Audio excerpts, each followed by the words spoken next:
이게 정말 끝날 때까지 끝난 게 아닙니다. 미국 대선 이야기인데요. 관련해서 이 MTN 이항영 전문위원과 시장의 방향성까지 체크를 해보겠습니다. 안녕하세요. 네, 안녕하세요. 네.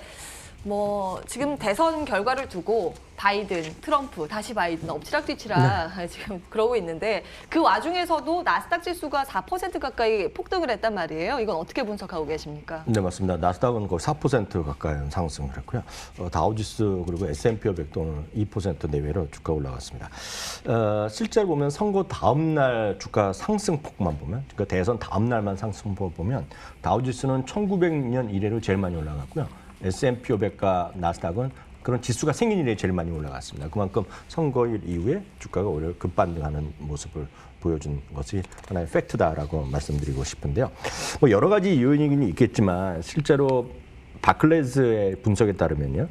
대통령 선거는 이제 공식적으로 아직 안 나와 있죠. 결과 안 나와 있죠. 지금 트럼프 대통령 측에서 이제 소송전을 제기하고 그럼 이제 어떻게 또 진흙탕으로 갈지 아니면 중간에 합의가 될지 모르겠지만은요. 그렇지만 중요한 건 이제 상원이 기존의 어떤 흐름대로, 그러니까 상원은 공화당이 다수당이고요, 하원은 민주당이 다수당이기 때문에 실제로 바이든 후보가 대통령 되더라도 대통령의 공화당, 민주당 그 정당만 바뀌는 거지 기존은 똑같거든요. 기존은 똑같다 보니 사람들을 긍정적으로 보는 사람들의 입장에서 이런 거죠.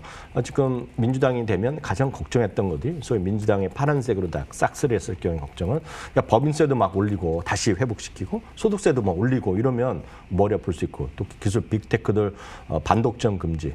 반독점이란 게 미국에서 가장 심한 강력한 법 중에 하나거든요. 공정 경쟁을 반하는 것에 대해서 상당히 징벌적 하는 것이 많은데요. 그것도 이제 더 강화할 수 있는데 이것도 지금 공화당이 상원에 버티고 있으면 그렇게 얘기했던 것만큼 안 될 거다라는 것이 때문에 오히려 안도하는 목소리가 있던 거죠. 그래서 대통령이 누구 바뀌는 것보다는 지금 시장의 반응은 상원이 그대로 공화당이 되느냐 안 되느냐. 그게 오늘 반응한 하루였고요. 그러다 보니 그동안 최근에 2달 동안 나스닥, 특히 기술주 중심의 나스닥이 상대적으로 부진했거든요. 그러니까 그런 것들이 오늘 좀 주가가 좀 세게 올라간 그런 모습이 되겠고요. 하나 더 말씀드리면 우리나라에 해당되지 않는데 미국에서는 선거 당일날 대선 같은 중요한 날 다양한 주민들의 법안이나 자기네들의 일에 투표를 하는 게 있습니다. 우리식으로 보면 특정 사안에 대해서 국민 투표하는 거죠. 우리나라는 그런 거 잘 안 돼 있는 우리나라 제도적인 그런 것들이 있는데요. 대표적인 것이 플로리다 지역에서는요. 사람들의 그 시간당 임금 있지 않습니까? 최저임금을 $15 올리자는 것도 이번에 법안에 붙어 있어요. 찬성하라 했는데 그 이제 찬성이 돼갖고 플로리다가 $15 올리는 게 하나 중요한 건이 있었고요. 캘리포니아에서는 가장 중요한 거가 소위 우버나 리프트 같은 것들, 소위 자동차 공유. 그리고 우리 같은 경우에는 배달의 민족에서 수많은 라이더분들이라고 그런 거 있지 않습니까? 우리나라도 이슈가 되고 있는데 직원이 아니라 계약직이기 때문에 서로 힘들다 이런 얘기를 많이 들으셨을 텐데 그게 미국도 마찬가지거든요. 그래서 한 달 전에 한 달 반 정도 됐는데요. 법원에서 이런 얘기를 했어요. 너희들 이거 직원으로 써야 된다. 그러니까 이제 머리가 아픈 거죠. 우버 이런 쪽에서 당연히 영업하기도 힘들고 사용력이 힘드니까 그래서 이제 법원에서 하지 말라 그렇게 했더니 또 소송을 해갖고 법원에서 잠깐 유보시켰어요. 아까 바뀌는 거를. 그래갖고 이 사람들이 어떻게 했냐면 주민 발의 제도를 이용했습니다. 근데 여기가 이제 압도적으로 찬성이 나왔어요. 그렇기 때문에 우버나 리프트가 계속 그런 비즈니스 할 수 있게 됐고 배달의 민족 같은 비즈니스가 미국에 또 도구 대시나 이런 것들이 있거든요. 이런 것들이 상당히 좋아져. 그래서 오늘 우버나 리프트 같은 거가 10%에 다 급등했습니다. 그런 것이 그런 해당되는 것도 있지만 뭔가 새로운 어떤 사업, 창의적인 사업, 기술적인 거, 파괴적 혁신하는 기업들에 대해서 바이든 후보가 되더라도 큰 문제가 안 될 거다 얘기. 그런 거 나오면서 오늘 이런 것들도 기술주의 상승에 분명히 하나의 큰 요인이 된 것만은 분명하겠고요. 여러 번 말씀드렸다시피 누가 되든지 간에 헬스케어 섹터나 헬스케어 서비스, 우리를 보면 의료보험인데 이런 것도 상당히 좋아질 수 있다고 좀 보고 있었는데 그렇게 방송에서 말씀드렸는데요. 헬스케어 섹터나 헬스케어 소위 서비스, 그게 바로 의료보험인데요. 의료보험 이런 것들이 오늘 다 사상 최고가로 가는 모습을 보인 것이 오늘 시장의 가장 큰 특징이 되겠습니다. 네, 개별주 가운데서는 바이오주 가운데 또 바이오젠이 20% 이상 급등을 하면서 이제 알츠하이머 치료제 관련 이슈 주목을 많이 받았는데요. 아마 우리 시장에도 관련해서 뇌 질환 관련 기업들의 주가 반응도 한번 잠시 뒤에 체크를 도와드릴 거고요. 시장 전반적으로 이야기 다시 해볼게요. 대통령이 누가 확정이 되느냐에 따라서도 또 전망이 좀 엇갈리고 있고 시장 분석은 어떻게 나오는지도 궁금한데요. 어저께도 제가 긴 시간 동안 말씀드린 것이 하나 있었습니다. 기억하실지 모르겠지만 대통령이 누가 되든 변동성이 예전만큼 없을 거라는 얘기를 말씀드렸습니다. 그 이유는 상당히 타이트하기 때문에 과거 4년 전은 대부분이 한 80% 정도 사람은 당연히 지금 힐러리가 될 거라고 생각했기 때문에 완전히 뒤집어졌는데 지금은 반발하는 사람이 50%죠. 50%는 좌절이지만 50%는 좋아하는 거고 늘 말씀드린 어찌되었건 한 명이라도 더 선거 인단을 확보한 사람이 다수의 선거 인단을 확보한 사람이 이기는 게임이기 때문에 시장은 좀 긍정적으로 보는 게 전 여전히 맞다라고 보고 있고요. 그런 거랑 상관없이 미국에 내놓으라는 영향 있는 전략가들이 말한 걸 다시 한번 몇 가지 정리해드리면 CFR에서는 이런 얘기를 하고 있습니다. 기술주에 대해서 궁금한 점들이 많을 텐데 반독점이나 다양한 규제 이슈가 그렇게 강화되지 않을 것이다. 그래서 그런 걱정에서 좀 벗어날 수 있다는 얘기하고 있고요. 그런 와중에 산업재나 소재주는 부양책이 결국 나오기 때문에 긍정적이다는 얘기. 오늘 좀 상대적으로 재미없었지만요. 그리고 결국은 코로나19를 벗어나면서 내년에 이익이 급증할 거라는 얘기하고 있고요. 스티펠 증권에서는 리서치에서 오늘 아주 대선이 끝나자마자 하나 발표했습니다. 내년 봄의 목표치를 3,100에서 3,800으로 올려놨는데 3,800이면 업계에서 거의 최고 수준입니다. 지금보다 10% 위인데요. 그만큼 불확실성 해소되는 그런 그림으로 그리고 있고요. 이 트레이드에서도 비슷한 얘기하고 있습니다. 기술주의 추이는 이런 아까 말씀드렸던 누가 되건 누가 대통령이 되건 상원 하원 이런 것도 중요했지만 그거보다는 결국은 이익의 변수로 보셔야 되겠고요. 특히 이런 빅5 이런 것들이 지난주랑 지지난주 실적 발표 다 좋게 발표했는데 주가는 재미없었거든요. 그러니까 그런 것들을 보셔야 되겠고요.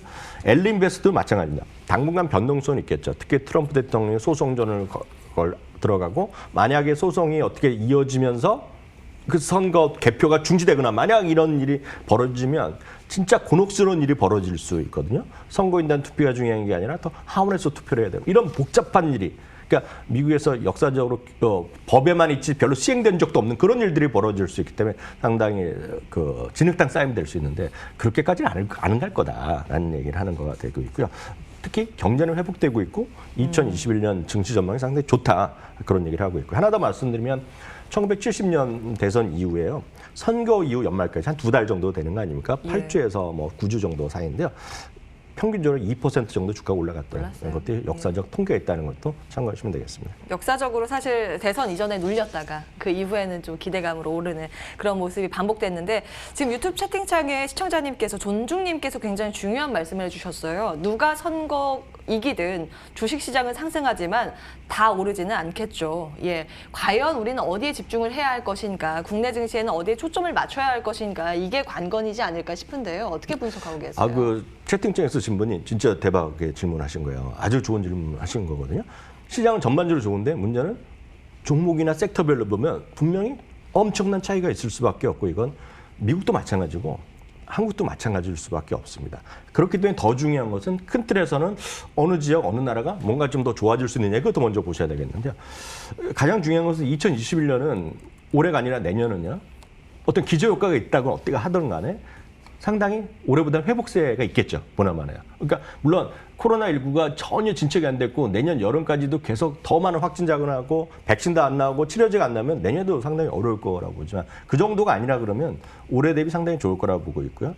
한국 경제는 상대적으로 다른 국가 대비 상당히 앞서 있습니다. 지금요. 그건 분명하죠. 왜냐하면 우리나라는 중국과 더불어 상당히 GDP도 지금 플러스로 반전돼 있는 나라가 되겠고요. 특히 어저께 제가 마지막으로 했던 말씀 혹시 기억하실지 모르겠습니다. 누가 될지가 중요한 것이 아니라 혹시라도 그렇지만 바이든이 되면 우리나라는 기본적으로 수출 지향 경제입니다. 이건 초등학생 3학년만 돼도 다 아는 얘기입니다. 우리나라. 수출 지향 경제면 당연히 무역 개입 중요한데요. 물론 바이든 후보도 결국은 미국 중심으로 하지만 결국은 기존의 트럼프 대통령은 다양한 무역 장벽 그리고 관세 정책으로 가고 다자간 협의를 부정하고 1대1로 했습니다. 근데 지금 바이든 대통령 후보 신분에서 했던 얘기를 곰곰이 씹어보면 다자간 제도, 쉽게 해서 WTO를 좀 더 활용하는 거가 되겠고요.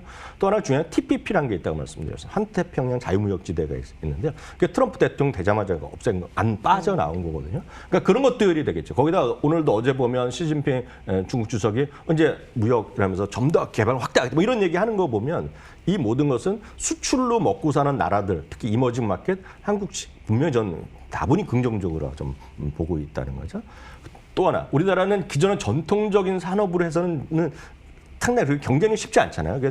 반도체도 마찬가지고 전기차도 마찬가지. 이런 것도 빨리 해야 되기 때문에 그런 대체에너지 등 신기술이 활성화되면 대한민국은 당연히 좋다라고 보고 있고요. 다만 이제 남북 문제를 얘기하는 사람이 있지만 남북 문제는 변수가 될 수 없습니다. 대한민국은 항상 상수였다는 거. 그렇게 된다 그러면 저는 크게 남북 문제가 나빠지고 좋아질 문제는 없다라고 보고 있습니다. 결국 뭐다? 결론은 국내 증세는 좀 호전식하는 게 맞다라고 보고 있고요.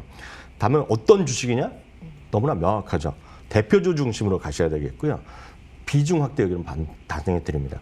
장기적으로 매수할 만한 주식 좀 보고 보셔야 되겠고요. 그 섹터는 너무나 명확합니다. 제가 봤을 때는 반도체를 여러분 비중 늘리셔야 되고 있고요. 온라인 플랫폼 기업들 있죠. 대표님 네이버랑 카카오 아닙니까? 둘 다 호실적 발표했던데. 예. 네이버 말씀드렸다시피 네이버 지난주 실적 발표한 거 꼼꼼히 씹어보면요. 전 세계 플랫폼 기업 중에서 가장 성장이 높은 섹터를 갖고 있고요.